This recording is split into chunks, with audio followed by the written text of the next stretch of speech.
Alex. This is Heartbeat Week 2 recap.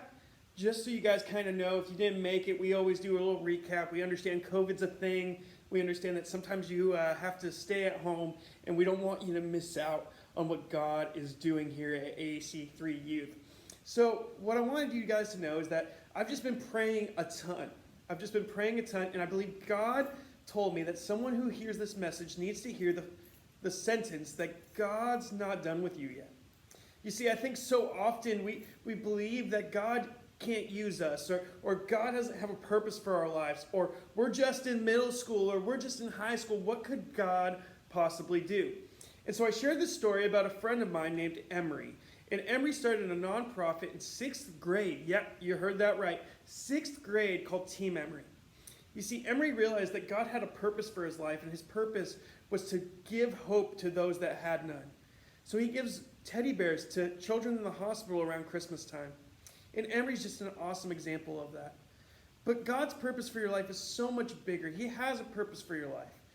And what's so interesting is we always think that we know our purpose, right? Like we know that God, my purpose is to be in the NFL. And come on, God, why am I not on the Seahawks, okay? Like, why am I not the backup to Russell Wilson right now? God, I'm 27. I need to be in the NFL. What is happening? I had a purpose for my life. Or maybe it's a little bit more realistic. Maybe you think your purpose for your life is to be an engineer or to be a firefighter, and those are great things. But I believe God wants to use a unique purpose in your life, and that when you find that purpose, it's because you realize that God has it for you. You see, we illustrate this idea by using this. Imagine you have a thing of ice cream, a huge tub of ice cream, and you were given a hammer to eat it. It's not going to be super effective. Maybe you can grab like the end of the hammer with the little hooks, and you can just try to make it happen, but ultimately it's not what the Creator created it to do.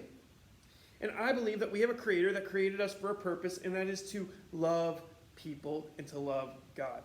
Love people and to love God. And so if we're going to do that, we have to step into His will for our lives. Our purpose in this world is secondary to what God has designed us for, which is a relationship with Him and a relationship with others. We have this verse, and maybe you've seen it everywhere. Like, even on our YouTube page, you see this 4:12, right? And you're like, what is 4:12? Like, why does that even matter? What's even important about that? Well, it's 1 Timothy 4:12, and I'm actually going to read it for you guys here right now. It says this: "Don't let anyone think less of you because you are young. Be an example to all believers in what you say, in the way you live, in your love, your faith, and your purity."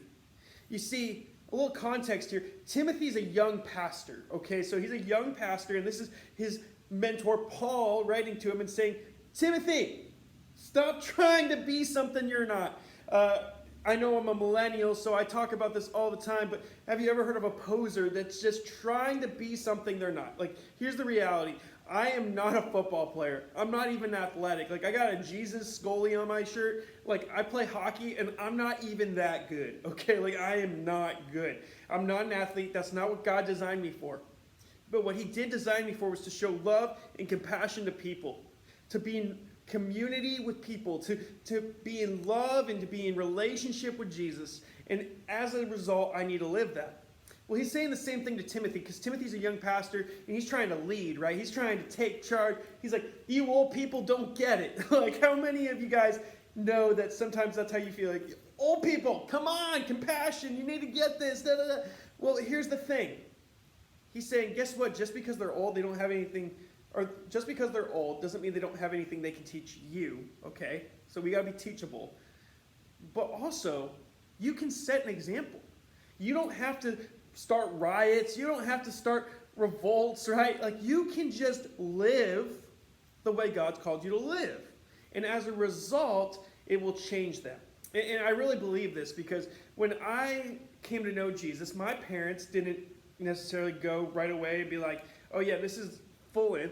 They were Catholic, so they said they knew Jesus, but they didn't know him, right? And so when I was growing up, I started going to church, and I started to live a certain way, right? I'm like, I'll take out the trash, mom and dad. That's cool. Whatever. And my parents got curious about who Jesus was.